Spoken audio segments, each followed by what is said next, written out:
Hey guys, today I have an Amana washer and electric dryer matching set, and right now I've got this one set on a normal cycle, right on regular, which would be pretty much a warm or cool setting for the water.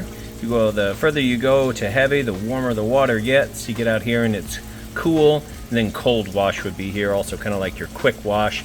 Rinse, spin, then you've got these cycles over here, a casual permanent press.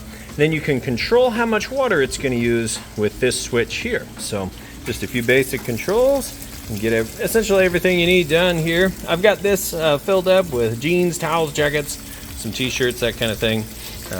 A large load definitely, and it's filling up with water.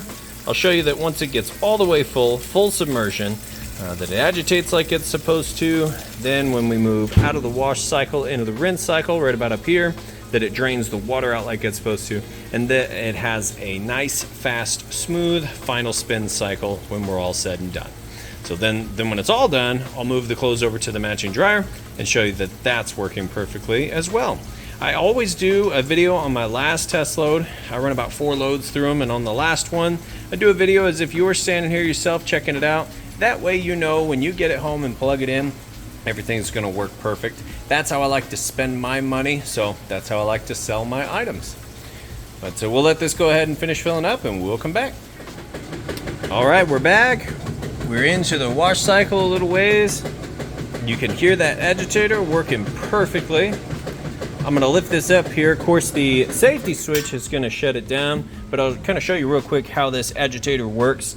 It vortexes in one direction and then back the other way. So if you were to reach into your washer at home and spin this, it only spins freely clockwise. Counterclockwise, you'd have resistance and you wouldn't be able to spin it. That's how you know this is working properly. So it'll spin, kick, like this. Vortexes the clothes down along these fins, along the fins on the bottom. Then the clothes come back up through the side, and it just does this repetitive vortexing cycle.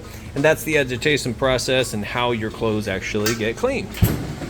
And that safety switch has a real nice safety feature, so if anyone lifts this lid up, it's not supposed to, kids or anything like that, then it's going to shut it down and you'll be good to go there. So I'm going to let that move through the wash cycle, and I'll come back and show you that the drain works perfectly next. Okay, we're moving out of the wash cycle into the rinse cycle.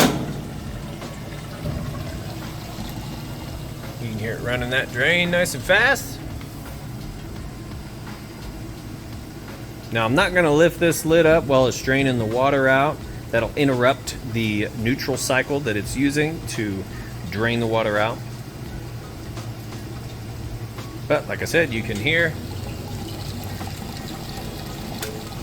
that drain is working perfect. From here, it's going to fill back up with water, agitate in clean water for the rinse cycle, and then we'll be on to the final spin, which is what I'll come back for next. Okay, we are up to full speed on the spin cycle. It'll get a little bit faster as the water extracts and the clothes get lighter. But I'm going to go ahead and lift this up and show you that it is in fact spinning nice and fast. And as you can see, smooth, balanced, everything sounds great. Now that safety switch will kick in and it'll shut it down, but you will be able to see that it is spinning. There you go, and now you know the safety switch works as well. Okay, I'll go ahead and let that finish up, and we'll move over to the dryer. All right, so the washer has finished up, nice cleaned out, and we've got those clothes over here in the matching electric dryer. It's got a huge capacity. I will note that there's a spot for a light, but there's not actually a light on this model. So if you go to change the bulb, there's just nothing back there. Took me a minute to figure that out. But we're gonna go here to time dry, high heat.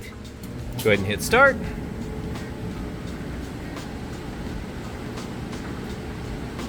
As you can see in here, nice smooth operation, sounds great. As a matter of fact, it would be a little bit quieter even once you put the vent hose on the back of the dryer, and it muffles that blower sound.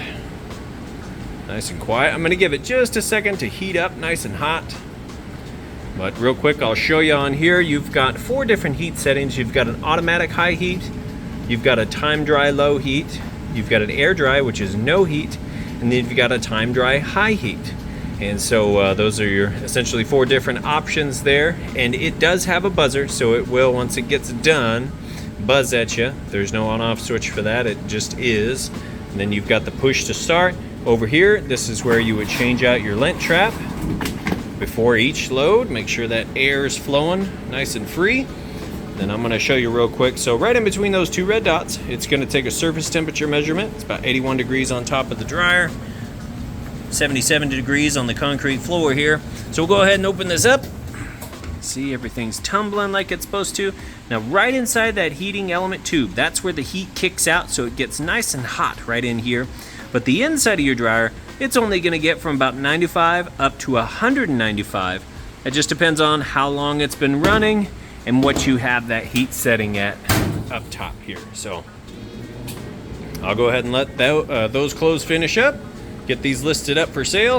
And if you have any questions at all, feel free to reach out. I do really appreciate you taking the time to watch my video. Thanks, y'all. Have a great day.